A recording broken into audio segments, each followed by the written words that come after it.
Yes, everyone, welcome to another video here from the Tokyo Real Estate Man. However, today, no, we are not in Tokyo.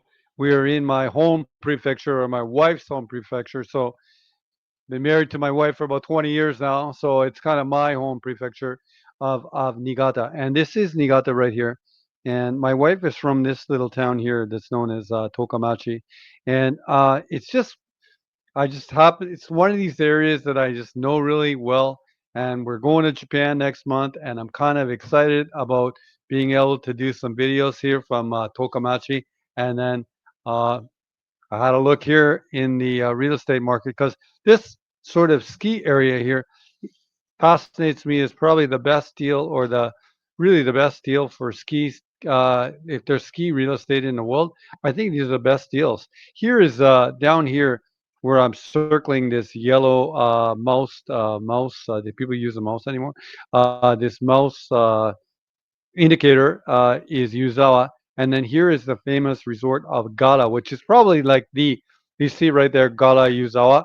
That's or it says ski right there. Remember yesterday in the other video I said soccer Joe. Joe means kind of location or like place or something. So you could say ski place or ski ground. I think it means ground in English. So that's Gala right there, which is the number one sort of resort. But there's a lot of other ones along this valley. And for example, this is Nagano down here and you'll see like here my son was telling me that this area here in Japan actually receives the most snow in the world, and I'm not surprised because it's just unbelievable how much snow would fall here in my wife's town of Tokamachi, which is beautiful. And it's really like, without sounding morbid, I think this is probably likely where I'm going to be buried here in Tokamachi, the Tokyo real estate man. Anyway, we're not there yet. We're not there yet. I'm feeling rather ginky today, and we're here. This when we come in close, this is you'll see that everything here is we talked about it always on the other channel about how Japan isn't really dying in some ways because there's just no living space in all on the island here, and all these living areas have been really decided from time immemorial, from 10,000s of years ago. The Japanese people decided, decided they just found out where the best places are to live. Anyhow, this is a place that's known as the Joetsu Kokusai Skijo, and it's ski mountain right here. Okay, and we're going to look at a property here today. There's about three things I'd like to look at, but there's one interesting property that I really like, which is a former motorcycle shop on the main road here in Muikamachi that was had 400 meters of land and 400 meters of I think building space, and it is for 600 mon. So I thought that we could look at a bunch of stuff here in this little town because I happen to know it really well. Not really, really well. We would always come here. I've been here quite a few times. We would drive from Tokyo and then we would turn left here and go on this mountain pass road here to my wife's town. And we would just know we'd stop here, and I've just kind of watched it and studied it over the years because I knew that these houses near these sort of ski resorts were such a good deal. However, there's not much supply at all, even in this town. And you'll see right here, it's really cool for me to look at all this stuff, even from these Google Maps. These are all rice fields right here, here, or all kinds of fair. You see the living space here in the center of the valley. This is the Joetsu Shinkansen, and you see this will be another mountain here on the side. The one that I thought we could look at today would be this one. I'll move over here to the Instagram so you can see all kinds of pictures like I always like to look at. There's here from Muikamachi, you'll see that there's lots of sort of ski ski stuff here. So it's kind of a ski bum town, and I thought that we could connect this at least the title of the video, and people that are interested in having a property in Japan in a ski town. It's a really good deal, and this one is really interesting because it's such a interesting building. Anyhow, that's sort of all kinds of stuff that go with it all. People coming from Tokyo or other areas of Japan for the weekend to go snowboarding, I guess. I love that. I wonder if this is the Hoku Hokusen. And this one, yeah, this one go to see. I see it going, getting off at Tokamachi, which is my wife's town. That's my wife's town right there. And this is the Hoku Hokusen, by the way. and I've been on it many times. It's really impressive, actually. Here, I'd have to cut back here to the map. It's really, really impressive. And the Hoku Hoku Sen actually goes from here in Muikamachi, which is known as 6 Day Town. Tokamachi is 10 Day Town, and they carved a tunnel through these mountains. And I couldn't believe it. We were going through these tunnels for about 15 minutes, and I couldn't. I just couldn't believe it. I said they built in order to build a stable train line between the two towns and connect everything. They uh, they bore out a tunnel here, and these are totally nothing towns. Okay, there are nothing towns in Japan. Okay, but in the 1960s and 1970s, when the national economy was developing, these are what this generation of like amazing people brought uh, to their towns. Just amazing. Anyhow, we'll go here next here to this YouTube video of this Kokusai Skijo, and it is really really impressive right here. The video is really good too. Here I am stealing the video coverage from YouTubers who are superior to me. Anyhow, they're coming down the mountain here, and I thought he just did such a fantastic job of taking the video. But it lets you know, like, this would be a good ski hill for me. I'm a kind of a medium skier. I used to work in the mountain here in Vancouver when I was young. I'm not a great skier, but I'm not a terrible skier. So this would be kind of like, this is the kind of hill that I like. It's not too steep, and there's no moguls, and I can just kind of cruise up and down, stop when after I get winded, and then but enjoy the just the sights and being with my friends or whoever I'm skiing with, enjoy the fitness and everything like that. And it's not like a Whistler or Aspen resort or anything like that. Maybe down the road, the Gala is like a better quality resort, but this is really my kind of thing that I would like. That's not sort of Gucci, and that's what I really liked about when I first viewed this video, and the quality of the talent of the skier. I would probably like he's made it all the way down without taking a break. It would have killed me. Anyway, that's a look at and you can see here as you come down how everything sits here. The rice fields on the bottom of the valley right there, and the ski or the entertainment is here on the sides in the uninhabitable areas. Anyway, I will cut to the real estate listings here, and shut off this video just first as well, though, and then we'll come over here. I will not forget to share the tab.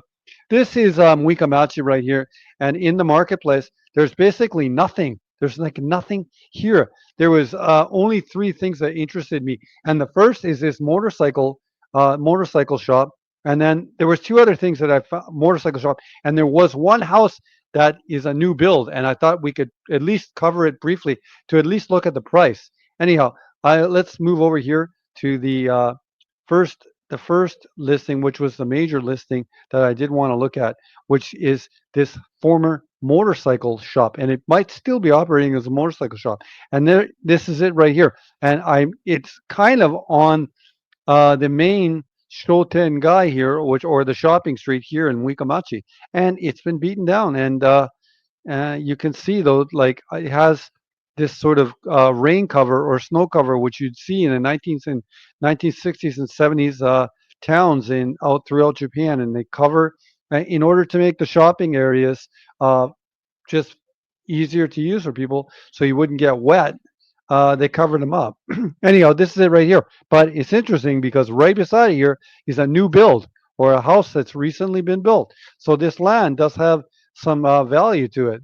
Anyhow, let's have a look at some of the other. There's not really much here to see in terms of the listing, but when I was able to look at the listing, and it's 400 and something meters for this building at two floors, really fascinated me, and with looks to be some sort of aluminum siding there on. I just was fascinated by it, and that's a huge, like, long building. And I'm thinking inside because there's no pictures. It would call itself an 8 LDK, so there's eight sort of rooms in this one. It's just fascinating to me. I don't know. It just really, when I saw it yesterday, it really, this is my favorite shot of the listing that sort of describes everything. And you'll see that everything's like a concrete foundation right here, and you could probably park cars in here. There's what? It's just to me, it's amazing. I wonder if it's like a. It probably has a mechanical shop inside of it. Anyway, we can cut here to the bottom of the information part of the listing, and you can see here it's 11 minutes from Muikamachi Station. Of course, this is really car territory right here, and this is also the Hoku Hokusen I talked about, and it is 14 minutes from that station. And here's the price: 680 mon. So I'm gonna call it on the video 40,000 US dollars, I guess. That's what it is around. And you'd say Ropyakahachiju. And it's interesting, this is the land portion, which is 462 meters, okay, with 457 meters of internal building space. Two floor, it is a wood building. It isn't a concrete building. And it was, I was born in January 1970, and this house was born in January 1970. There is parking. It is show you can, meaning you own the building and you own the land. This is real. And here, zoned commercial. And it said on the listing that you can have a store in it. Oh, it's just amazing right here. Anyway, what does it say right here? I'm just reading this here above here, and there's some sort of uh, they're doing some sort of storage business with it as well. I'd have to check further into the details of it, but this is a really fascinating listing right here.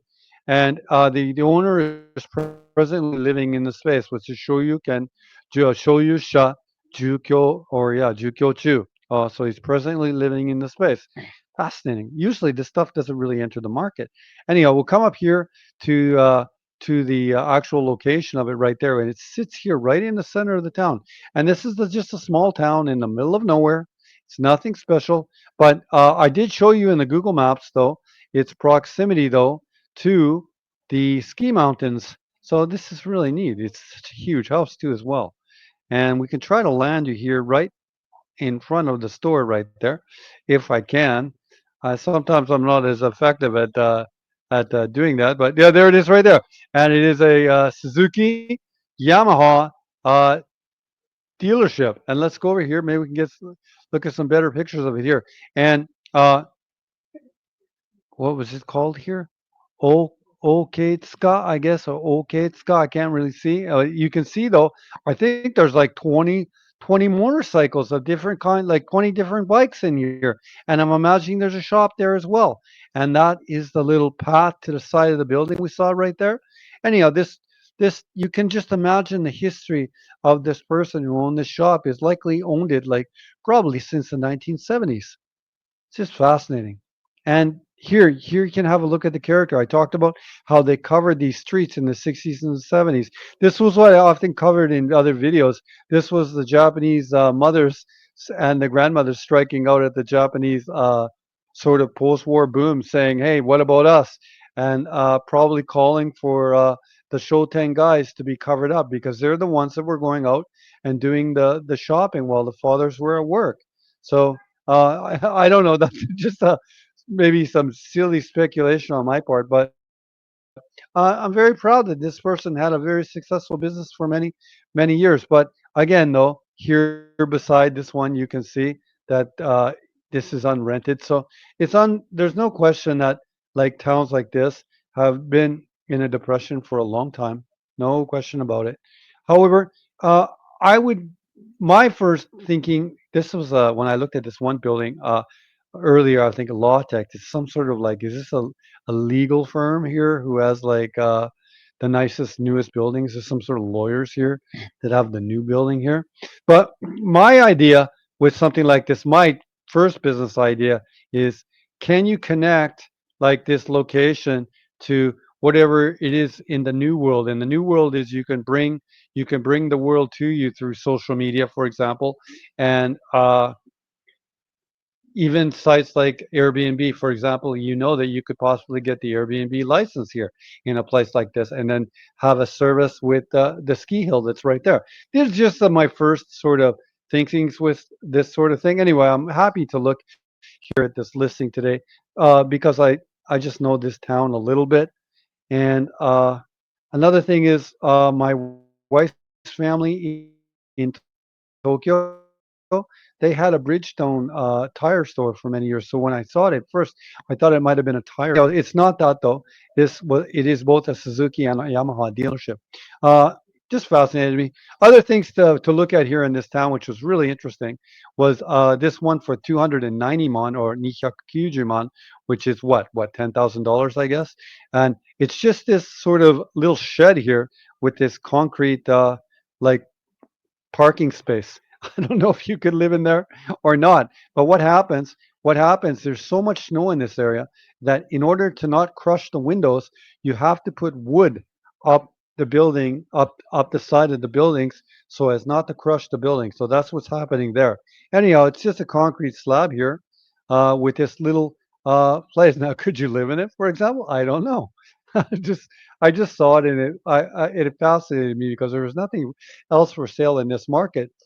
This, and then there was a couple of empty lots, and then there was this new build, and this one is for, like I said, 290 anyhow, I don't know what to make of it. I don't think you could have a parking business there, but it was of interest, so I thought that I would just put it here in the video. And the final one that I thought I could do right here is an absolutely new product building, and this one here in the middle of Muikamachi, which is really the middle of nowhere, Japan. Okay, this is for sale in the Japanese marketplace for $280,000. Okay, so that's the price of getting a new house now, a bare line, nice new house in a small town in Niigata. And have a look at it. It looks pretty nice to me. It's all brand new. And I talk about it, Deal Man, if you're watching today, about this dark brown and how it's like affecting like design. There it is right there. They finished it. And my guess is it's going to sell. And we know that Japanese people have access to the Japanese financial system. So you can see this is who they're looking for, to some just these people with this cool car. Anyhow, uh, this has been a fun video for me to look at here today, just looking at some of the stuff here in Muikamachi, which is a ski town. And if you're going to go IKEA, want to get something like this because this is talking about how in this building, a lot of the stuff they talk about in these new buildings is the strength, and it's really this is called mamori, which is right here. Like you see, they're using steel sort of parts to like or steel ties to to make the building stronger and stuff like this. Anyway, the Japanese word for like is this kanji right now is mamoru. So they have a product now that's called mamori. At first, when I thought it was memory, but then I saw it, ieo mamoru, and this is what this is. Okay, chitsusho. This is called mamori, and it's like a real chitsusho is like real proof, and like the real proof, and it's just showing that they're using in these new houses, uh, newer building and better quality building techniques than they would have used in the older buildings. And this, of course, is like really, if it's a really huge earthquake, huge one, can it stand up? We all don't know that, but it is certainly a way of selling redevelopment is like better building technology in Japan. But that's really the Japanese economy in general loves to just improve things and stuff like that. That's just in the culture itself. This is the local. I did a video from the Harashin in Tokamachi a few years ago, and we'll definitely do one in March of this year. 7-Eleven close as well. Anyhow, in these small towns, the one good thing to talk about is that really you want for everything is there. You think it's funny, like, well, go back here to the Google Maps, and you'd think that like my wife's hometown, she would talk about she's from the middle of nowhere, but like, really, like I'm just moving into these towns right here, right now on the Google Maps. These are lots of people live in these towns. I mean, there's going to be some Akias there, but there's lots of uh, this town is full of people right there. It has Kelowna, for example. Kelowna here in British Columbia, in Canada, it does not have a Shinkansen. Okay, it does not have like three train lines going in it. Okay, there's a Shinkansen going through here. That's the Shinkansen line that goes to that's connecting Niigata and Ueno and Tokyo. It has everything. there's these towns in middle of nowhere Japan, Muikamachi, what have you, Tokamachi, what have you. They really have everything. Anyway, I'd like to maybe end on this one guy's video again. I thought it was just such a great video. We could just play it for a little bit for about 10 more seconds if anyone's here at the end of this end of this video any longer. But yeah, you can see a little bit of the character of these ancient valleys. So when the first people, the first Japanese people came thousands and thousands of years ago, that's where they settled in the bottom of these river valleys, and they can't. It really explains to you why, in some ways, there will never. Japan really isn't dying, is because is the lack of living space, and this sort of valuable farmland and valuable like habitable areas will always be important. And so, in some ways, will this real estate, even in a small last town like Muikamachi. So, yeah, it's a really today. Happy to bring you this video today here in the hills of Niigata, my wife's basically hometown. Anyways, should you ever want to contact me for anything, come to my Instagram, TokyoRealEstateMan.website. You can DM me there. I'd love to have a conversation with anyone. Failing that, you can always come here, or there you can come to my website, TokyoRealEstateMan.website, and on top of the website, you'll see my contact information there. You can just give me a mail there to my Yahoo address. This contact box, I'm not convinced is working. Anyway, another video here from the Tokyo Real Estate Man.いつもこのチャンネルを見ている皆様ありがとうございます。この動画で、ここでもう終わりです。ありがとうございます。失礼します。